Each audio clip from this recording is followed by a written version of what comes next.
Hello there, and welcome to A Film a Day with me, Jordan Woodley. Well, it's been a little bit of a gap. I think maybe American History X was the last time I ticked off a major, important cinematic classic. So I thought, well, it's finally time that I crack on a film that I've had a couple of runs at watching, but never actually managed to watch to completion. That is the 1983 crime gangster classic that is Scarface. I've talked before, I think, about how one can appreciate the importance of good filmmaking and quality filmmaking and the importance and impact of certain films to the culture of film as a whole and the development of the form that is cinema. And how one can appreciate that intellectually without really having an emotional resonance to a film that they've seen. The funny thing that I have about Scarface is that I don't really even see that. There are things in this film that are excellent. I think it is, for an epic, one of these grand scale, almost 3-hour epics that follows one character almost entirely throughout the film. We very rarely break away from Tony Montana. This is his story, and we are practically with him for all the ups and downs until the tragic conclusion of his life.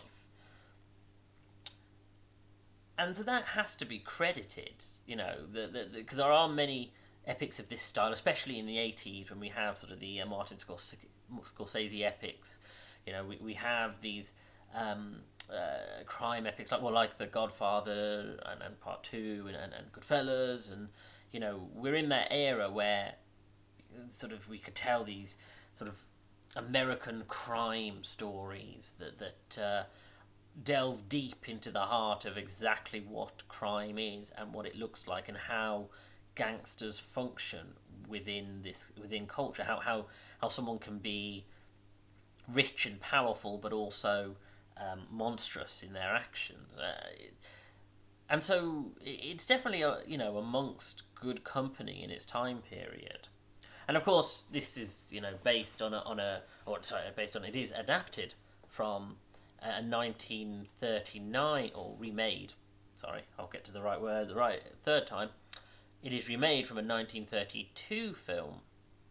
And so the sort of the translation is interesting as well. The fact that the 1932 film holds much closer to the story of Al Capone, which of course is what the original Scarface is. It's supposed to be a fictionalized retelling of a character who is very much like Al Capone without saying it is Al Capone.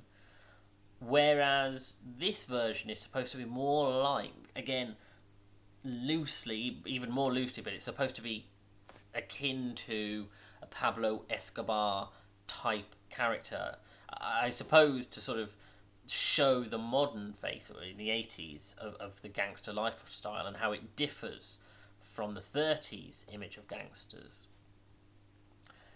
And Al Pacino really does give a very good performance.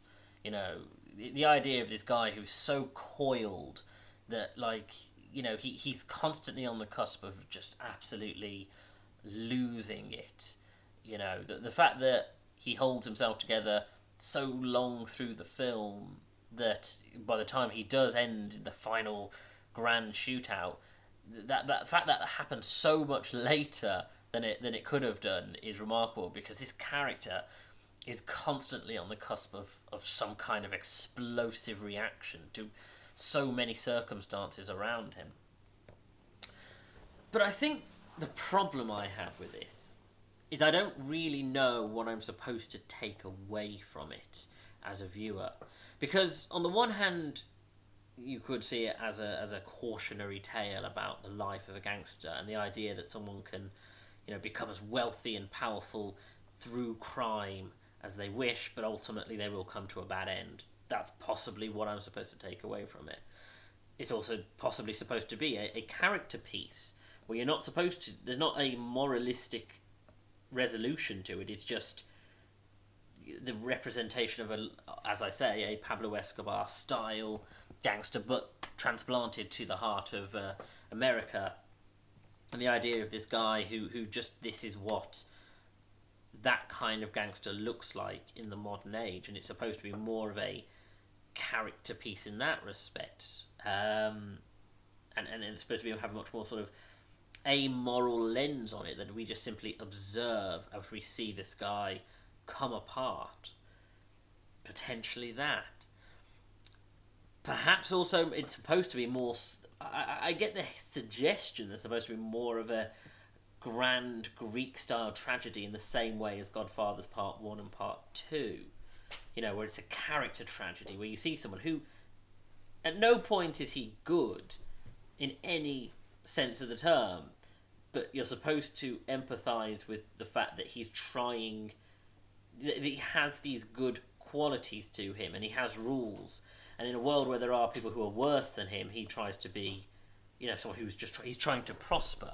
And it is simply the fact that, you know, he is in this dark and horrifying world that is sort of and his own personal demons that is sort of the cause of his own downfall.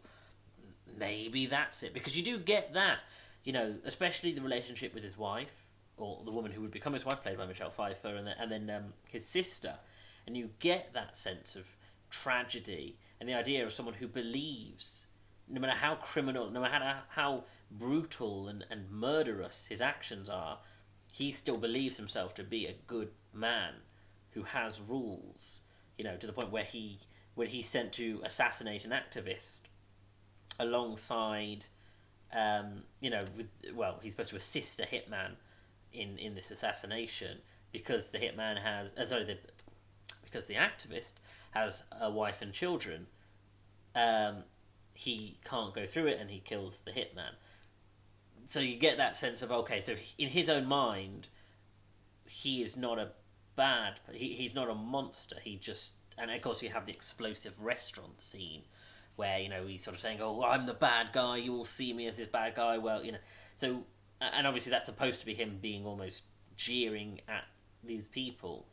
Again, the idea being that he doesn't see himself as a bad person, so when everything comes apart and he loses everyone, it's supposed to be a deep tragedy. The problem I have with that is, if you put him alongside Michael Corleone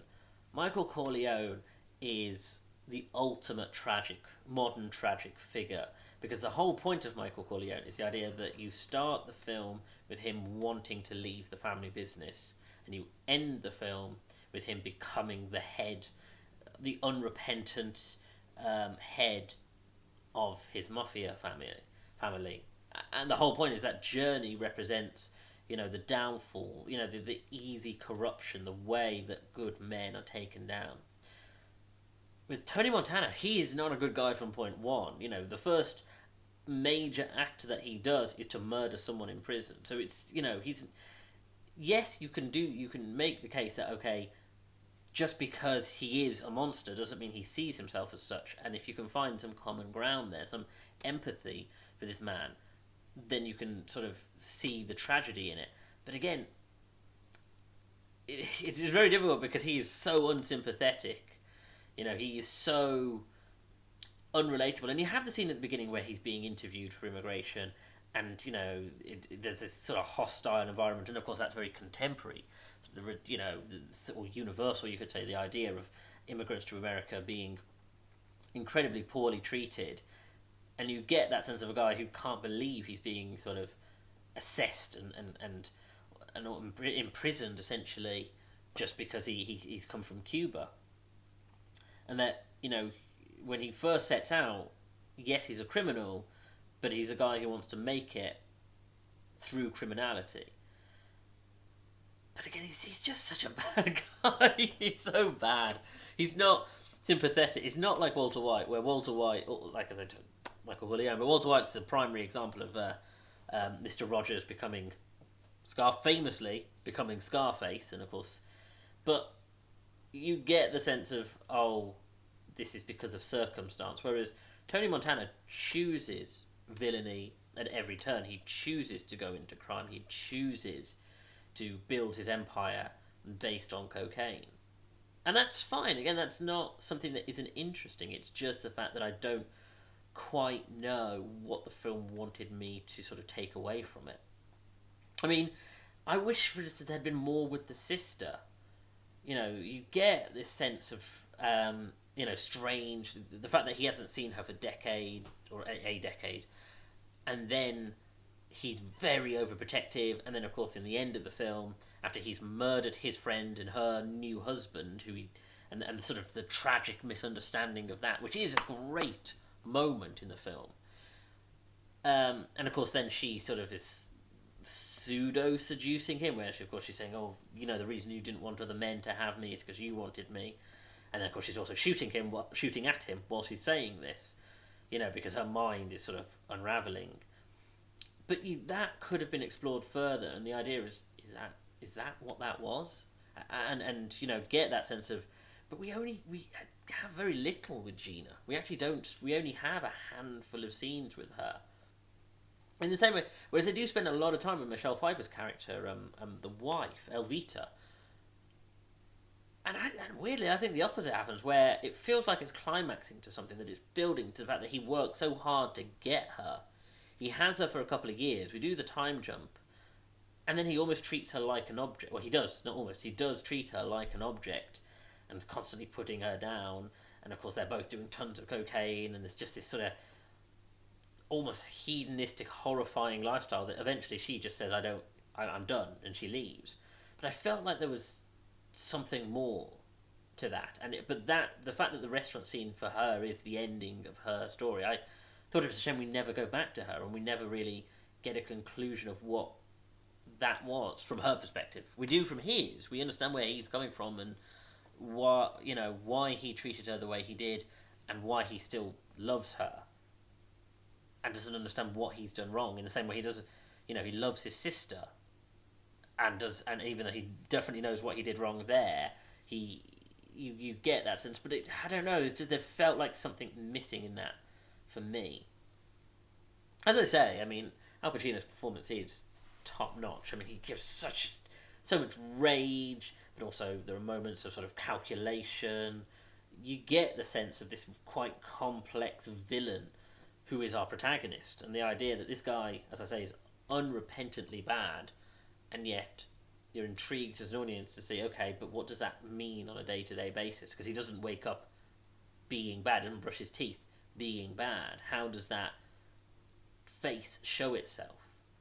And the stuff with the gangsters and the way that the interplay between the different gangsters and the politics of it is interesting.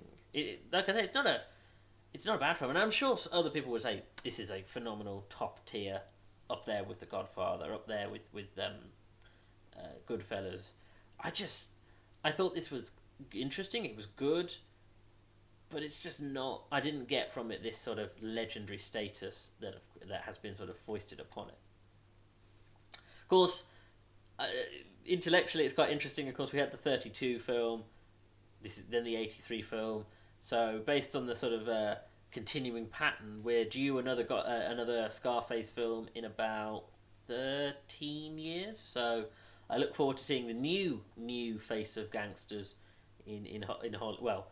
through the Hollywood lens in just over a decade's time. Anyway, thank you for joining me. If you like this video, hit the like button, comment below, and share the video, because it'll all help. There's all help.